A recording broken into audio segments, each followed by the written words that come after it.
start our assessment proper, so please fill up the self-assessment guide which will be corrected when assessment again. So good morning everyone. My name is Steven Murada, and I will be your accredited competency assessor for electronics product assembly and servicing, or EPAS. I would like to acknowledge the presence of Mr. Romo Agomo and Ernest Miguel Pineda, our representative from TESDA Provincial Office. So you don't not have to worry about their presence. They are have to oversee the conduct of competency assessment and to check if the conduct is in accordance with the prescribed competency assessment methodology and procedures. So they will not assess you, or you will not have to worry about them. So before I start, let me check first your attendance today.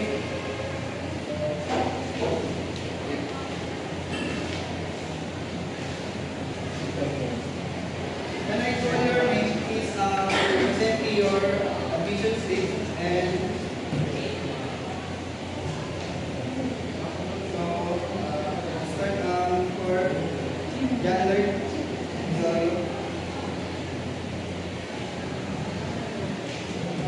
And Mr. Loki,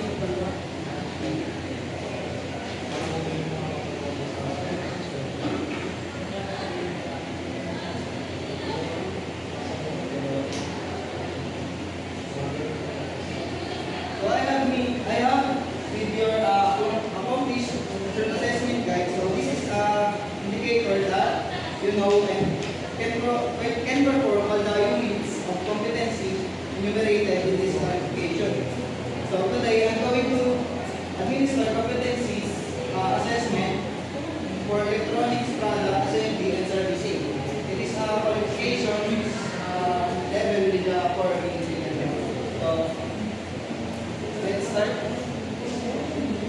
Overview of the qualification electronics product assembly and servicing (ETC2). EPAS. EPAS is a test of qualifications that equips learners with the knowledge and skills needed to assemble, test, maintain, and repair consumer electronics products and systems. So, and these qualifications prepare individuals to handle common electronics work such as assembling circuits or troubleshooting components, performing soldering, and ensuring proper operations of electronics gadgets and devices. For qualification descriptions, electronics products, assemblies, and servicing (ETC2) is a test of qualifications that focuses on the skills and knowledge needed to assemble, test, maintain, and repair consumer electronic products and systems. So the qualification teaches trains to assemble electronic circuit and products, test electronic components and systems, and troubleshoot and repair defects, perform soldering and soldering, use tools, instruments, and test equipment properly, follow safety and quality and workplace procedure. So the units of competency test qualifications are divided into 3 types of units, which is the basic, common, and core competencies. So for core competencies, assemble electronic products, test electronic components and systems, service consumer electronics products and systems, perform maintenance and repair of audio-video products. For the evidence requirement, test assessments require proof that the candidate is competent. Evidence can be collected through hands-on demonstration, written test, or interview. For assessment procedures, briefing and instructions show the tools, equipment, and materials to be used. Clarify the time allotment for each activity. So, the next one is competency demonstration, practical assessment. So, the candidate perform tasks based on the test package. Observe silently using the observation checklist and training sheet. Oral questioning and interview. So ask questions to confirm understanding or safety procedures troubleshooting logic, alternative methods, workplace practices, and disciplinary examination. Assessment, finalization, determine of the candidate is competent or not yet competent.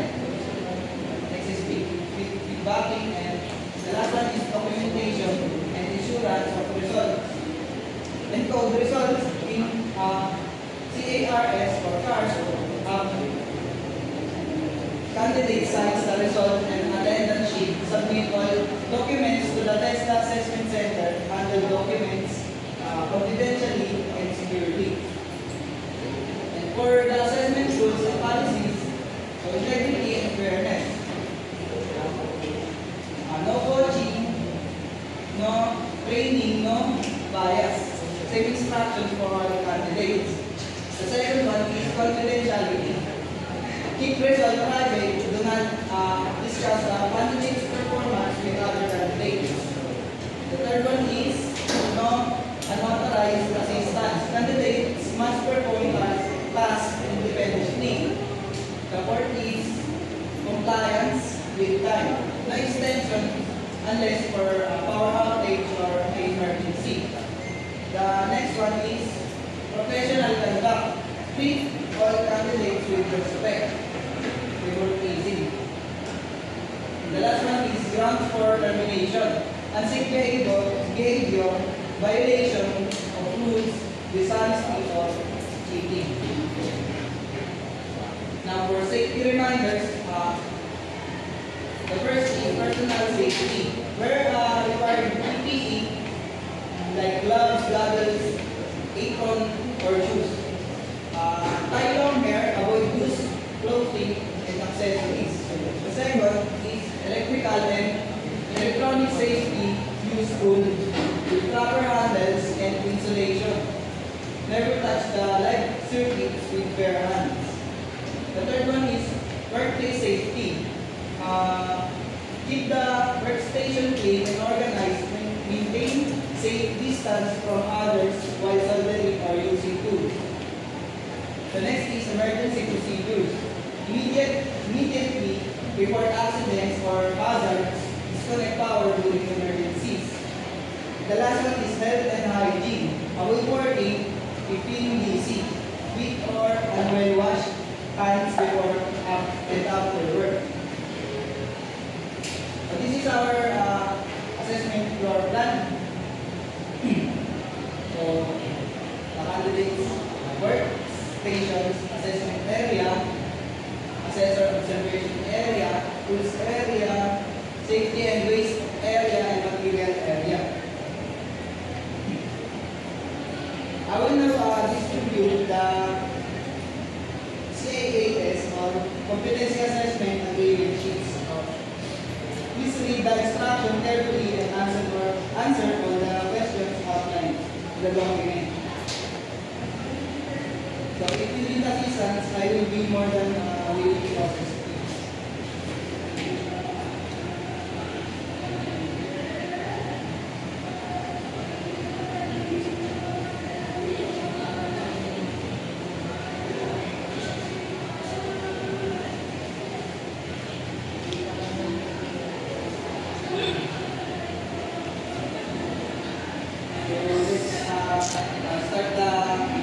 Now the assessment activity. So first one is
standards requirements of the qualifications. You have to review or practice activities related to the competency requirements of the qualification.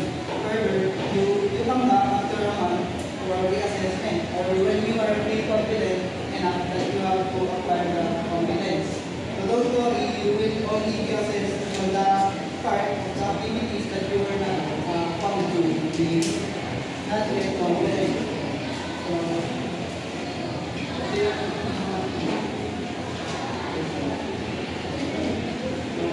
Thank you to all candidates for your active participations and professionalism and dedication through the examination.